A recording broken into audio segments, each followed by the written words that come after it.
नमस्कार, आप देख रहे हैं जागते रहो, आपके साथ मैं हूं सुमित चौधरी। और सबसे पहले उन तमाम दर्शकों का बहुत बहुत शुक्रिया, लगातार रिपब्लिक भारत को नंबर 1 बनाए रखने के लिए, इतना प्यार, इतना सम्मान हमें देने के लिए। तो चलिए खबरों का रुख करते हैं और सबसे पहले बात करते हैं कांग्रेस के नेताओं की बढ़ती हुई मुसीबत की।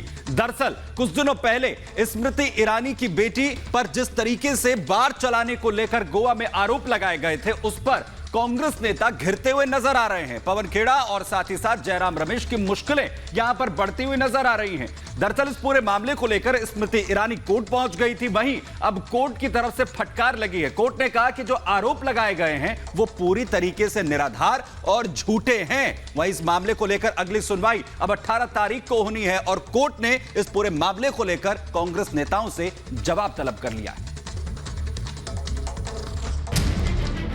अब जवाब मैं मांगूंगी कोर्ट में।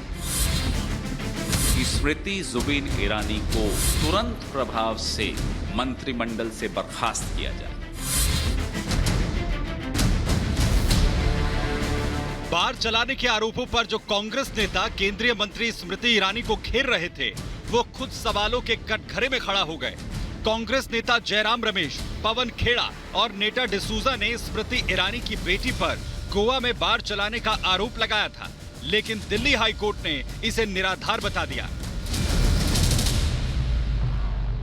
इतना ही नहीं, कोर्ट ने यहां तक कह दिया कि आरोपों से स्मृति ईरानी परिवार की छवि धूमिल हुई और तीनों कांग्रेस नेताओं से जवाब तलब कर लिया।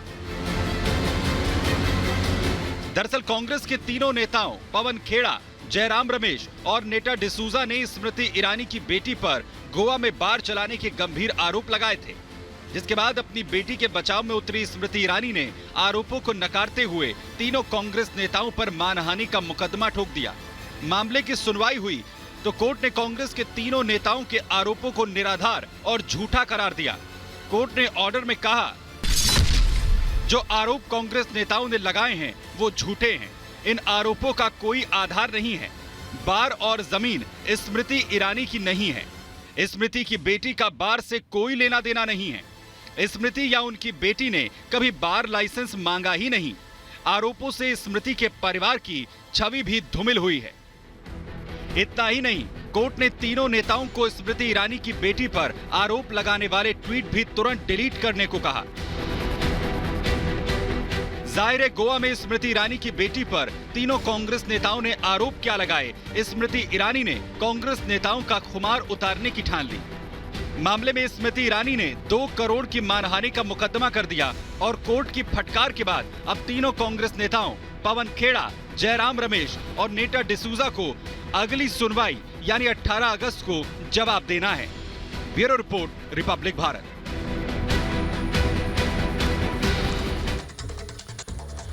वही आखिरकार संसद में महंगाई को लेकर चर्चा हुई और जो लगातार सवाल उठाए जा रहे थे विपक्ष की तरफ से, उसे लेकर वित्त मंत्री निर्मला सीतारमण ने 2 टूक जवाब दिए।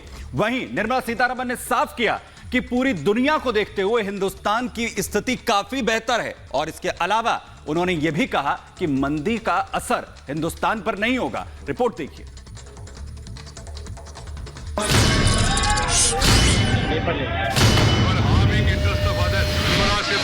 Finance Minister. I think it is not a slip of the tongue. It was a Only Nirmalaji's voice. insult. Other lies should not be recorded. सदन में जो महंगाई चिल्लाते थे, महंगाई पर हंगामा मचाते थे, सदन में शोर शराबा करते थे, आज महंगाई पर चर्चा शुरू हुई। वित्त मंत्री निर्मला सीतारमण जवाब देने लगी तो वो सदन से वॉकआउट कर गए। People were carrying play cards. They are named and they have to leave the house. Otherwise, action will be taken. Not in the house. Not in the house. Outside. Lok Sabha में विपक्ष के हंगामे के बीच वित्त मंत्री निर्मला सीतारमण ने महंगाई पर जवाब दिया।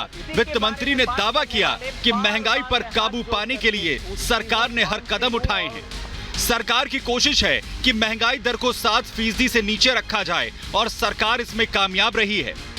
अब तो हम झेल रहे हैं pandemic, second wave, Omicron, China में जगह जगह पर लॉकडाउन और आज भी ग्लोबल ट्रेड नॉर्मलसी तक नहीं पहुंचा। फिर भी हम मैनेज कर रहे हैं हमारी इन्फ्लेशन को 7 और 7 के नीचे रखने के लिए। वित्त मंत्री ने एक एक कर विपक्ष के हर सवाल का जवाब दिया, महंगाई और मंदी की आशंकाओं को दूर किया। साथ ही ये भी बताया कि दुनिया में बढ़ती महंगाई की वजह क्या है और ये भी साफ कर दिया कि मंदी का भारत पर कोई असर नहीं पड़ने वाला।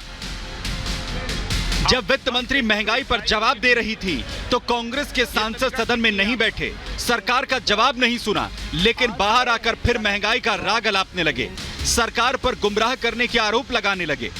140 करोड़ जो भारत के लोग हैं जो आज तराही तराही कर रहे हैं महंगाई से, उनकी बात रखी और उनका जवाब ये है कि इस देश में कोई महंगाई ही नहीं है, सब ठीक है, तो फिर आप क्या सुनने के लिए वहां पे बैठेंगे? ये सारे सदन को ही नहीं बल्कि देश के सारे आम लोगों को ये गुमराह करना चाहते हैं। सदन से बाहर आकर कांग्रेस महंगाई पर सरकार को सवालों के कटघरे में खड़ा कर रही है, लेकिन सवाल है कि जब वित्त मंत्री लोकसभा में महंगाई पर जवाब दे रही थी तो वॉकआउट क्यों किया, सदन में आवाज क्यों नहीं उठाई? सवाल ये भी कि क्या विपक्ष सदन में सिर्फ हंगामा करना चाहता है, क्या विपक्ष चर्चा से भाग रहा है? Bureau report, Republic Bharat. बड़ी खबर, संजय राउत पर बीजेपी ने बड़ा हमला बोला है। बीजेपी नेता आशीष सेलार का बड़ा हमला, राउत नौटंकी कर रहे हैं, यह कहना है आशीष सेलार का।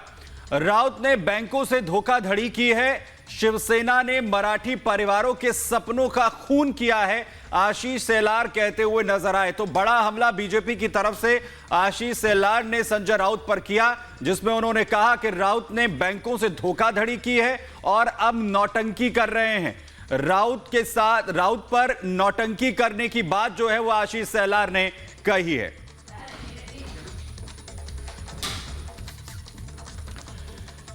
तो संजय राउत पर पूरी तरीके से शिकंजा ईडी ने कस लिया है। 4 तारीख तक पूरा जो रिमांड है वो रहेगी और इस पर एक के बाद एक उन तमाम सवालों के जवाब ईडी संजय राउत से लेगी, जिसके अभी तक जवाब देने में लगातार संजय राउत आनाकानी करते रहे हैं। वहीं दूसरी तरफ आरोप प्रत्यारोप का दौर चल रहा है। उद्धव ठाकरे जहां पुष्पा कहकर ना झुकने की बात संजय राउत की कह रहे हैं, तो बीजेपी कह रही है करप्शन किया है तो जांच तो होगी ही।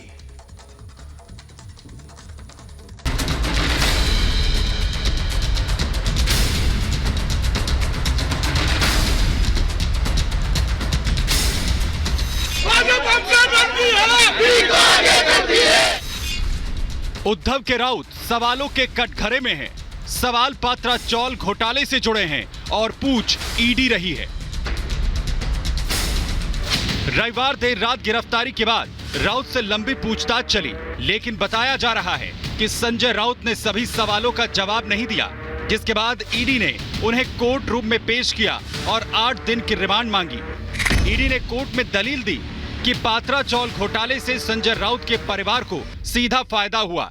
इसके सबूत हैं। घोटाले के पैसे से राउत ने 10 जगह जमीन खरीदी। घोटाले के पैसे से राउत कई बार विदेश गए। ईडी ने कोर्ट में यह भी दलील दी कि घोटाले के आरोपी प्रवीण राउत से संजय राउत के संबंध हैं और प्रवीण राउत ने संजय राउत को फायदा पहुंचाया। 1 करोड़ से ज्यादा की रकम राउत के खाते में ट्रांसफर की गई। कोर्ट में ईडी ने राउत पर सबूत मिटाने के आरोप भी लगाए। ये भी कहा कि संजय राउत गवाहों को धमका रहे हैं।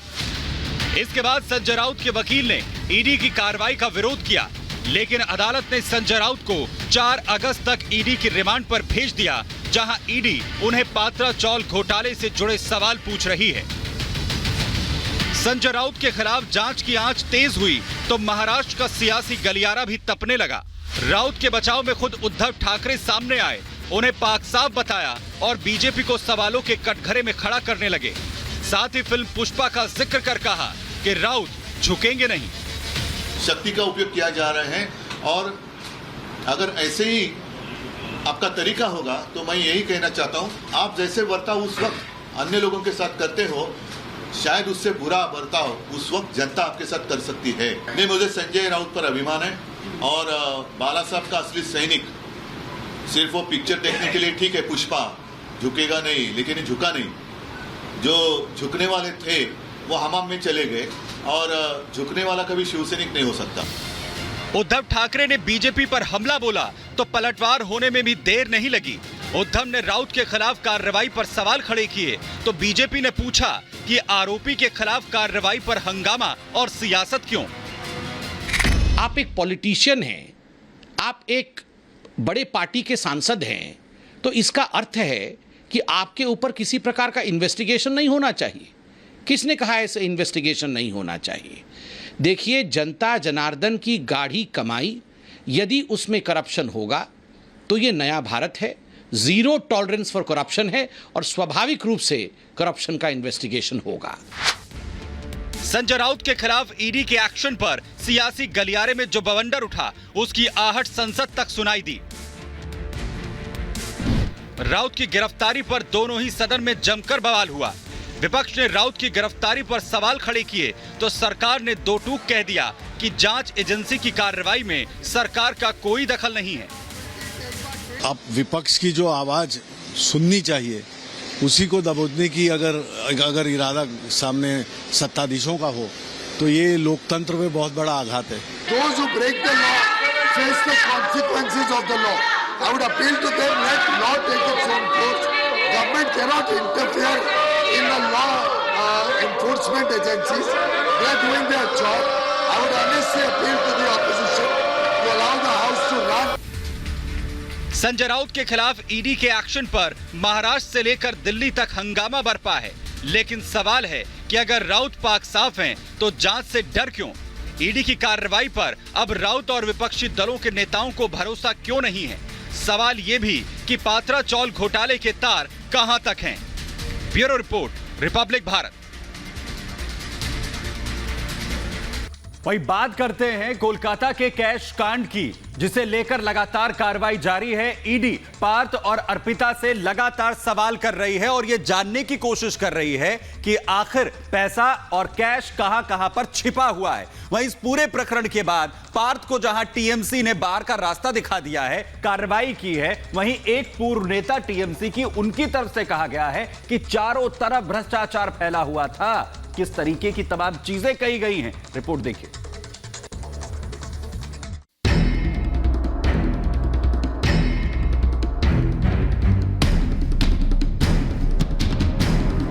स्टूडेंट्स का रिजल्ट को मैनिपुलेट करना, ज्यादा मार्क्स दे देना, पास कराने का एश्योरेंस दे देना। पश्चिम बंगाल में शिक्षक भर्ती घोटाला में पूर्व मंत्री पार्थ चटर्जी और उनके करीबी अर्पिता मुखर्जी से ईडी लगातार पूछताछ कर रही है। ये जानने की कोशिश की जा रही है कि कितने फ्लैट हैं और कितने फार्म हाउस और कहां-कहां पर कैश छुपा है। इस बीच एक पूर्व टीएमसी नेता और टीचर ने पार्थ और अर्पिता के बारे में कई चौंकाने वाली बातें कही हैं। इस सिस्टम के अंदर नहीं आएंगे, बाहर से ये समझना बहुत मुश्किल है, क्योंकि आप सोचिए कि स्टूडेंट्स का आप तो सिर्फ टीचर्स में फोकस कर रहे हैं, मगर स्टूडेंट्स का अगर आप नंबर्स देखेंगे तो उन स्टूडेंट्स का रिजल्ट को मैनिपुलेट करना, ज्यादा मार्क्स दे देना, पास कराने का एश्योरेंस दे देना, उससे पैसा जो उठता था। क्योंकि एक वीसी के खिलाफ मैंने एक स्टूडेंट्स को पास भी कराया जाता था पैसों के आधार। हाँ, कॉलेज में, स्कूल में, दोनों में। स्कूल के बारे में मैं नहीं कह सकती हूँ, क्योंकि स्कूल के बारे में मेरा कोई फर्स्ट हैंड एक्सपीरियंस नहीं है, मगर कॉलेज यूनिवर्सिटी में ये हो रहा है और हो रहा था, और ये पार्थ चटर्जी जानते थे। वैशाखी खुद एक टीचर हैं। उनका कहना है कि पार्थ चटर्जी सबके सामने तो हमेशा जीरो टॉलरेंस की बात करते थे, लेकिन हर जगह घोटाला था। टीचिंग रिक्रूटमेंट में होता था, नॉन टीचिंग रिक्रूटमेंट में होता था, ट्रांसफर के लिए होता था। कई बार अगर आप मेरे खिलाफ आवाज उठा रहे तो आपके खिलाफ फॉल्स इंक्वायरी हो रहा था, फिर वो इंक्वायरी हटाने के लिए पैसा लिया जाता था। वीसी के रिक्रूटमेंट में होता था। कैश कांड के इस मामले में सबसे ज्यादा जो नाम चर्चा में आया वो अर्पिता मुखर्जी है, जो कि पार्थ की करीबी है। वैशाखी का कहना है कि अर्पिता के पास इतना पैसा होना मुमकिन ही नहीं है। उनके जो बैकग्राउंड दिखाई दे रहा है वो इतना लोअर मिडिल क्लास बैकग्राउंड दिखाई दे रहे, तो उनके पास इतना करोड़ों रुपया होना पॉसिबल नहीं है। तो और अगर उनका करियर के ऊपर भी हम लोग ध्यान देंगे तो था एक सी ग्रेड एक्ट्रेस जिसका कोई नाम नहीं जानते थे हम लोग। आपको साफ कह रहे हैं कि उसके बावजूद भी हम लोग कोई नहीं पहचानते थे उनको, उनका कोई वैल्यू नहीं था। तो इनके पास इतना सारा पैसा कैसे आएंगे? ये आरोप बेहद गंभीर है। वैशाखी बनर्जी का कहना है कि वो पार्थ को 2016 से जानती हैं और वो Paschim Bengal college university professor association की महासचिव भी रही हैं। लेकिन उनका कहना है कि इतना घोटाला देखकर ही उन्होंने नौकरी से इस्तीफा दिया।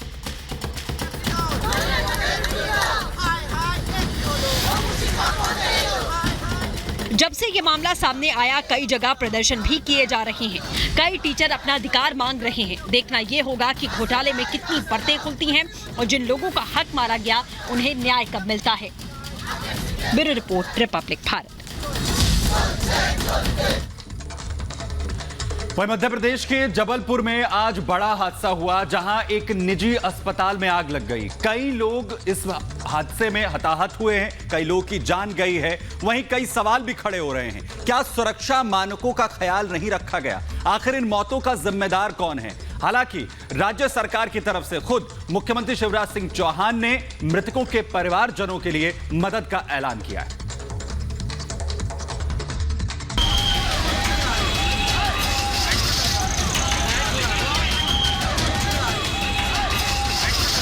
मध्य प्रदेश के जबलपुर के एक अस्पताल से दिल दहलाने वाली तस्वीर सामने आई। यहां दमोह नाका शिवनगर के new life multi speciality hospital में आग लग गई, जिसमें कई मरीजों और तीमारदारों की मौत हो गई और कई लोग झुलस गए। जानकारी मिल रही है कि जिन लोगों की जान गई है उसमें अस्पताल स्टाफ के भी कई लोग शामिल हैं। हादसे की खबर लगते ही प्रशासन के लोग मौके पर पहुंचे और जो लोग इस हादसे के लिए जिम्मेदार हैं उनके खिलाफ सख्त कार्रवाई की बात कही जा रही है।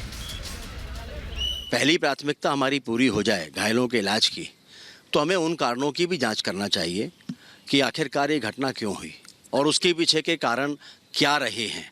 और प्रारंभिक रूप से जो बताया गया है वो अभी शायद शॉर्ट सर्किट का एक कारण समझ में आ रहा है, लेकिन उसके लिए आवश्यक इंतजामात वहाँ पर थे या नहीं थे। तो जो लोग भी दोषी होंगे उनके खिलाफ कड़ी कार्रवाई होना चाहिए।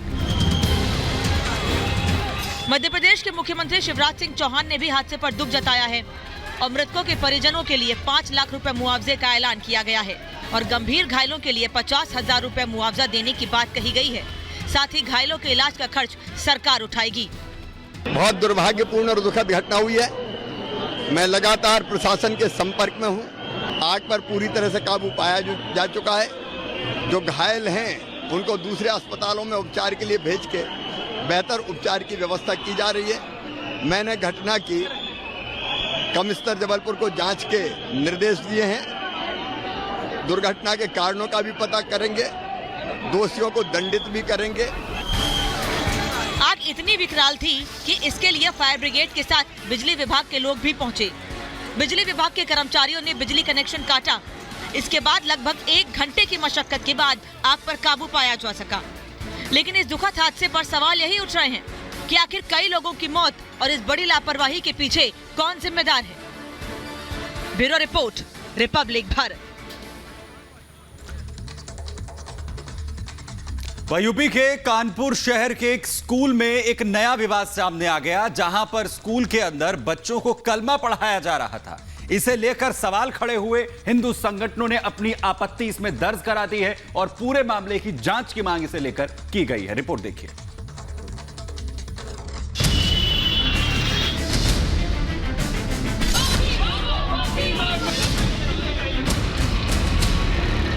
उत्तर प्रदेश की औद्योगिक राजधानी कानपुर के एक प्राइवेट स्कूल में एक नया विवाद सामने आया। यहाँ स्कूल में प्रार्थना के बाद बच्चों को कलमा पढ़ाए जाने की बात सामने आ रही है।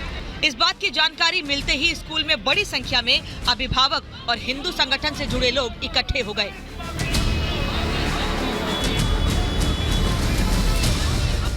एक तरफ अभिभावक कलमा पढ़ाए जाने पर सवाल खड़े कर रहे हैं, तो दूसरी तरफ हिंदू संगठन स्कूल के शुद्धिकरण की मांग कर रहे हैं। इस मामले पर अब राजनीति भी शुरू हो गई है। बीजेपी नेता स्कूल प्रबंधन पर माहौल खराब करने का आरोप लगा रहे हैं। मतलब इसको हम नहीं पढ़ा पाएंगे इस तरीके से। तो वो थोड़ा सा मतलब टोन में बोलने लगे कि बोले कि ऐसा है कि भैया अगर आपको कोई समस्या है तो हमको लिखित में दीजिए, अदरवाइज हमारे यहाँ चारों धर्मों का सब पढ़ाया जा रहा है, केवल आप 2 लोगों के कहने से कुछ नहीं होगा। अगर आपको ये पढ़ाना है आप मदरसा में जाके पढ़ाइए, कोई मॉमडन बच्चे हैं उनको कहिए कि घर में जाके पढ़ें, लेकिन यहाँ क्यों स्कूल में प्रिंसिपल को कोई ऑब्जेक्शन नहीं है। पूरे मामले की शिकायत पुलिस से की गई। पुलिस ने स्कूल प्रबंधन से पूछताछ की, जिसके बाद स्कूल में सिर्फ राष्ट्रगान कराया गया। स्कूल मैनेजमेंट है, उनसे बात हुई थी तो उनका कहना था कि हमारे यहाँ पे मॉर्निंग प्रेयर में चारों धर्म, हिंदू मुस्लिम सिख ईसाई, चारों धर्म से संबंधित जो प्रेयर कराई जाती है, आज उन्होंने प्रेयर में केवल राष्ट्रगान कराया है। प्रकरण में जब जांच की गई और स्कूल प्रशासन से बात किया गया तो स्कूल प्रशासन का कहना है कि 2003 से जब से उनका स्कूल संचालित है तब से वो सभी धर्मों को लेकर के प्रार्थनाएं कराते हैं। हालांकि आज विरोध होने के बाद स्कूल प्रशासन ने नया डिसीजन लिया है और उसने हर एक धर्म की प्रार्थना को करने को लेकर के वहाँ पर मनाही कर दी है और आज वहाँ पर सिर्फ और सिर्फ राष्ट्रगान हुआ है। भले ही स्कूल में कलमा पढ़ाए जाने पर रोक लगा दी गई हो, लेकिन हिंदू संगठनों ने चेतावनी दी है कि अगर ऐसा मामला आगे सामने आया तो हम आंदोलन करेंगे। Bureau report, Republic Bharat. तो चलिए इसी बीच बड़ी खबर का रुख करेंगे। इस वक्त की बड़ी खबर, बीजेपी ने संजय राउत पर बड़ा हमला बोला है। आशीष सेलार की तरफ से बड़ा बयान दिया गया है जिसमें आशीष सेलार ने कहा है कि नौटंकी कर रहे हैं संजय राउत। बड़ी खबर इस वक्त की, संजय राउत पर बीजेपी ने बड़ा हमला बोला है जिसमें आशीष सेलार की तरफ से बड़ा बयान आया है। राउत नौटंकी कर रहे हैं। राउत ने बैंकों से धोखाधड़ी की है और शिवसेना ने मराठी परिवारों के सपनों का खून किया है, ये आशीष सेलार ने कहा। गुरु आशीष से संजय राउत तुम्हारा संबंध क्या है? 1,000 करोड़ में से जो आपको 1.5 करोड़ आया वो क्यों आया? सवाल का जवाब शिवसेना को और उद्धव जी को देना पड़ेगा। बैंक को फ्रॉड किया ये संजय राउत जी, आपको पता था, आपने छुपाया क्यों? उद्धव जी, आपकी शिवसेना और संजय राउत का इसमें सीधा सीधा हाथ है, जवाब आपको देना पड़ेगा।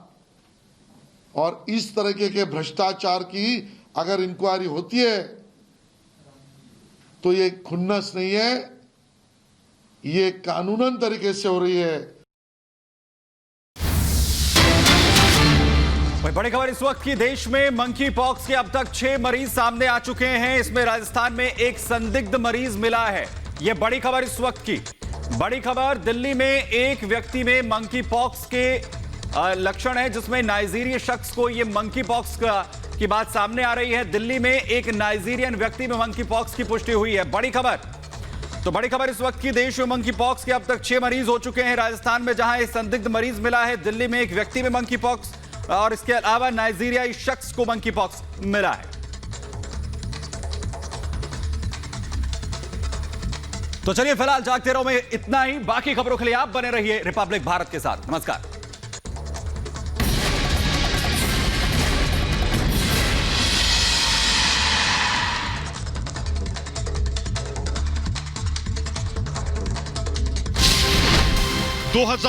में नंबर 1, 2021 में नंबर 1, 2022 में नंबर 1, नंबर 1 थे, हैं और रहेंगे। Republic Bharat number 1।